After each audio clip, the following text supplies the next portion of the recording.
తన పరిశుద్ధ పర్వతము నుండి మనకు ఉత్తరమిచ్చువాడైన మన దేవుని నామంలో మీ అందరికీ నా హృదయపూర్వక శుభములు తెలియజేసుకుంటున్నాను. ఈరోజు మన ధ్యానం మత్తయి సువార్త 14వ అధ్యాయం 1 నుండి 12 వచనాల వరకు. 1 నుండి 12 వచనాల వరకు చూస్తే, హేరోదు యేసును గూర్చి విని అతడు చంపించిన యోహానే మృతులలో నుండి లేచాడని, అందువలనే యేసుక్రీస్తునందు అద్భుతములు క్రియారూపకమవుతున్నాయని చెప్తుండటం చదవగలం. ఈ సందర్భంలో హేరోదు బాప్తిస్మిచ్చే యోహానును ఎందుకు చంపవలసి వచ్చిందో మత్తయి పూర్తిగా ఈ అధ్యాయంలో 3 నుండి 12 వచనాల వరకు వివరిస్తూ వచ్చాడు. అయితే మనం అనుకోవచ్చు, సడన్గా మత్తయి ఎందుకు హేరోదుని గురించి, చనిపోయిన యోహాను గురించి రాస్తున్నాడు అని. కారణం ఏంటంటే, ఇక్కడ మనం చూస్తే ముందున్న అధ్యాయంలో నుండి మత్తయి యేసుప్రభు గురించి ఎవరెవరు ఏమనుకుంటున్నారో రాసుకొస్తూ ఉన్నాడు. ఎవరు నమ్ముతున్నారు, ఎలా నమ్ముతున్నారు, ఎవరు నమ్మట్లేదు, ఏమనుకుంటున్నారన్న సంగతులు రాస్తూ ఉన్నాడు. కాబట్టి యేసుప్రభు యొక్క సమాచారం హేరోదుకి తెలిసినప్పుడు అతడేం అభిప్రాయపడ్డాడనే విషయాన్ని కూడా స్పష్టంగా రాస్తున్నాడు. పరిశుద్ధాత్ముడు ఈ విషయాన్ని మత్తయి ద్వారా రాయించి పరిశుద్ధ గ్రంథంలో పొందుపరిచారంటే అర్థం, దేవుడు ప్రతివారి హృదయాలోచన కనిపెట్టేవాడు అని మనకు స్పష్టంగా తెలియడానికే.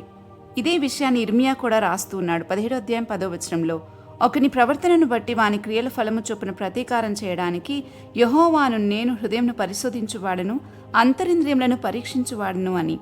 అంటే మనుషులు చేసే ప్రతి పని ఏ ఉద్దేశంతో చేశారు అన్నది ప్రభువు ప్రతి ఒక్కరి హృదయాన్ని పరిశోధించి తెలుసుకుని ప్రతిఫలమిస్తారు. ఈ మాట వింటున్నప్పుడు కేవలం మన మాటలే కాదు, మన లోపల ఏం జరుగుతుందో కూడా స్పష్టంగా చూసే నేత్రాలు, మనసు మన దేవునిది అని అర్థమవుతుంది కదా. అయితే ఇది తెలుసుకున్న మనకి ఒక ప్రక్క సంతోషం, ఇంకొక ప్రక్క ఆశ్చర్యం కలుగుతుంది. మన దేవుడు చేసే కార్యాలు మాట వరుస కన్నట్లుగా ఉండవు. అందుకే పరిశుద్ధాత్ముడు మత్తయి చేత ప్రతి ఒక్కరి హృదయాలోచనని రాయిస్తూ ఉన్నాడు, వారు యేసుప్రభుని గురించి ఏమనుకుంటున్నారో అని. మరి మనమేమనుకుంటున్నామో కూడా ప్రభువు పరిశీలిస్తున్నారనే సంగతిని మనం మర్చిపోకూడదు. ఆయన పట్ల మన వైఖరి ఎలా ఉందో చూస్తూ ఉన్నారు. గూఢమైన ప్రతి అంశంను గురించి ప్రభు విమర్శ చేసేటప్పుడు ప్రతిదీ తీర్పులోకి వస్తుందని ఈ విషయాన్ని మనం గ్రహించేలాగా ప్రసంగి పుస్తకం 12వ అధ్యాయంలో రాయబడింది. మనం దేవుని యొక్క దృష్టి మన అంతరంగాలను సైతం గుర్తిస్తుందంటే అదే గుర్తు ఆయన ఒక సిద్ధాంతం కాదు, ఒక వాస్తవికమైన సత్యమైన వ్యక్తి అని.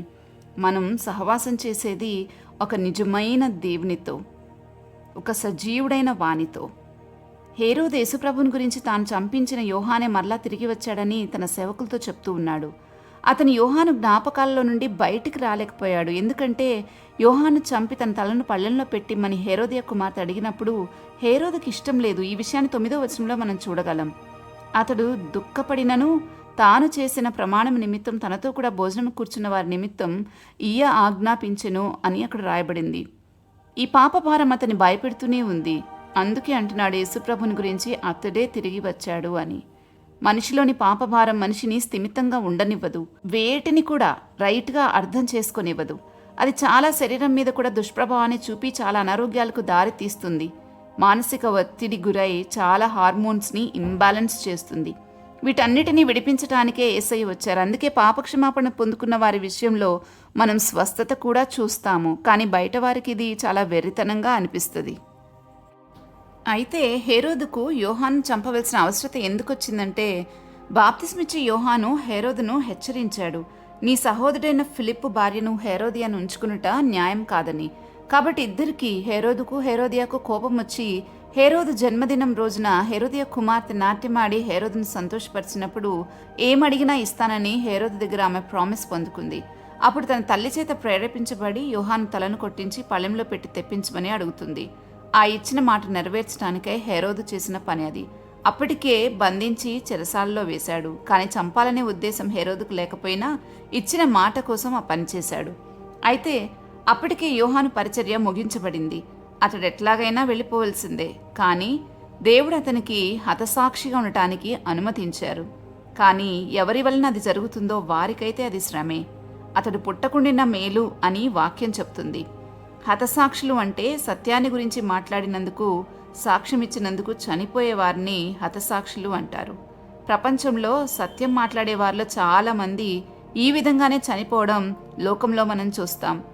ఎక్కడ వారి తప్పులు బయటపడతాయో అని చంపేస్తారు. అదే జరుగుతుంది నేడు.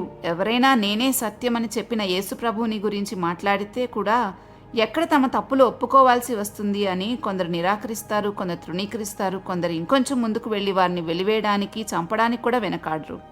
యేసుప్రభు అన్నారు యోహాను సువార్త 7:7 దాని క్రియలు చెడ్డవని నేను దానిని గురించి అంటే లోకమును గురించి సాక్ష్యమిస్తున్నాను గనుక లోకము నన్ను ద్వేషించుచున్నది అని. సత్యాన్ని ప్రేమించే వారికే సత్యమేంటో తెలియచేయబడుతుంది. వారు మాత్రమే సర్వసత్యంలోకి నడిపించబడతారని వాక్యం సెలవిస్తూ ఉంది. ఏదో ఒకటి మనసుకు నచ్చిన విషయంతో సెటిల్ అయిపోదాం అనుకున్న వారికి ఎప్పటికీ సత్యాన్ని గ్రహించలేరు. ఈ లోకంలోనే ఎన్నో అసత్యాలను చూస్తాం, కానీ లోకం దాటితే మనం ఫేస్ చేయాల్సింది ట్రూత్ని మాత్రమే, అంటే సత్యాన్ని మాత్రమే. ఆత్మ శరీరాన్ని విడిచినాక ఆత్మ ఎదుర్కోవాల్సింది సత్యాన్ని మాత్రమే. అప్పుడు తెలుసుకునే ప్రయోజనం ఉండదు. అందుకే శరీరంతో ఉండగానే సత్యాన్ని ఫేస్ చేయడానికి సిద్ధపడితే నిత్యజీవం ఉంటుందని గుర్తించాలి. ప్రార్థన చేసుకుందామా? ప్రభా, మా ప్రతి ప్రార్థనకు జవాబిచ్చువాడమైనందుకు మీకు స్తోత్రాలు చెల్లించుకుంటున్నాం.